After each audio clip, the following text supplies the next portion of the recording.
এখন আপনি যদি আল্লাহর কাছে কোনো বিষয়ে প্রশ্ন রাখেন, আল্লাহর ব্যাপারে আপনার যদি প্রশ্ন জাগে, তাহলে তার মানে আপনি আল্লাহকে জবাবদিহিতার আওতায় আনতে চাচ্ছেন। মহান সৃষ্টিকর্তা যিনি সকল কিছুর সৃষ্টিকর্তা, তাকেও যদি আপনি জবাবদিহিতার আওতায় আনতে চান, তাহলে তিনি মহান সৃষ্টিকর্তা হলেন কিভাবে সম্ভব? এবার আসা যাক, প্রশ্নে আপনি লিখেছেন যে বেশিরভাগ মানুষ জাহান্নামে যাবে আল্লাহ জানেন, তাহলে আর দরকার ছিল কি তৈরি করা? এখন এখানে রুটিন দায়িত্বপ্রাপ্ত উপাচার্য মহোদয় আছেন। যদি বলা হয় কোনো শিক্ষা প্রতিষ্ঠানের প্রধানকে যে স্যার, আপনি জানতেন আমরা বেশিরভাগ ছাত্র পরীক্ষা ভালো করব না, আমরা আন্দোলন সংগ্রাম নিয়ে ব্যস্ত ছিলাম, পরীক্ষাটা ভালো হবে না, আপনি জানতেন স্যার, তারপর আপনি পরীক্ষাটা কেন দিলেন বলেন? কোন কথার উপরে ঠিক? পরীক্ষা দেওয়া হয়েছে কেন? এই জন্য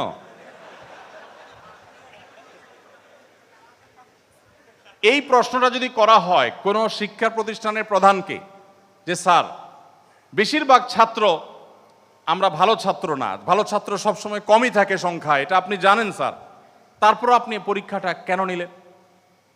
স্যার যদি পাল্টা প্রশ্ন করেন, পরীক্ষা যদি আমি না নিতাম, তাহলে তোমরা বলতো স্যার আমরা পরীক্ষা দিয়ে দেখতেন, সবাই পারতাম। এই কথা বলার অপশন থাকতো কি থাকতো না? স্যার আপনি পরীক্ষা দেন নাই কেন?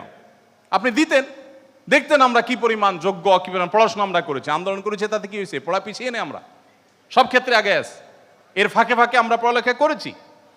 তাহলে আল্লাহ রাব্বুল আলামিনকে আপনি একই প্রশ্ন করতে চাচ্ছেন যে আল্লাহ বেশিরভাগ মানুষ তো জাহান্নামে যাবে, আপনি জানেন, তাহলে সৃষ্টি করলেন কেন?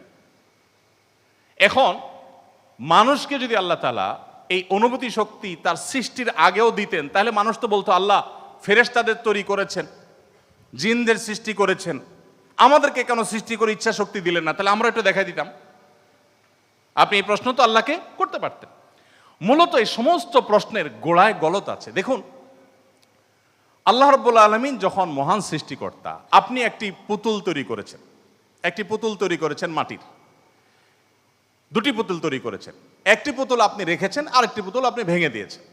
এখন আমি যদি আপনাকে প্রশ্ন করি, ভাই কাজটি কি ভালো হলো? একটা পুতুল রাখলেন, আরেকটাকে ভেঙে দিলেন, কেন এরকম করলেন? আমার এই প্রশ্ন করাটা আপনাকে যদি আমি জবাব দিই তার আওতায় আনি, যে আপনাকে বলতে হবে এটা ইলজিক্যাল কাজ, কেন করলেন? আপনাকে প্রশ্ন যদি আমি করি, এই প্রশ্ন করার কি অধিকার আসলে আমার থাকার কথা? আপনি পুতুলটা সৃষ্টি করেছেন মাটি থেকে, করে আপনার একটা ভালো লেগেছে রেখেছেন, আর একটা ভালো লাগেনি ভেঙে ফেলেছেন। পৃথিবীর কোনো মানুষ আপনাকে জবাব দিয়ে তার আওতায় আনতে পারে? এই অধিকার আছে কারোর? থাকার কথা না, এটা একান্ত আপনার ব্যাপার। আল্লাহ রাব্বুল আলামিন যখন কিছু মানুষকে জান্নাতে দিবেন, কিছু মানুষকে জাহান্নামে দিবেন, জাহান্নামীদের সংখ্যা অনেক বেশি হবে, এই সংবাদ জানার পর আমার মধ্যে তো এই তাড়া কাজ করার কথা, যদি আমাকে জাহান্নামে যেতে হয় তাহলে আমার পরিণতি কি হবে? তাহলে আমি কিভাবে বাঁচতে পারি, কিভাবে রক্ষা পেতে পারি, কিভাবে আমি আল্লাহর কাছে আর্গুমেন্ট করতে পারি, কিভাবে প্রার্থনা করতে পারি, কিভাবে নিজেকে আমি সে শুদ্ধতার পথে রাখতে পারি? আমার তো সেই প্রচেষ্টা থাকবে। সেটা না করে আমি আল্লাহকে প্রশ্ন করছি, আল্লাহ কেন দিবেন জাহান্নামে বলেন আগে। ব্যাপারটা কেমন হলো? আসলে আল্লাহ সম্পর্কে ধারণা না থাকার কারণে, বা আমাদের মতো করে আল্লাহকে ভাবনা চিন্তা করার কারণে, কল্পনা করার কারণে এই ধরনের প্রশ্ন আমাদের মনে আসে।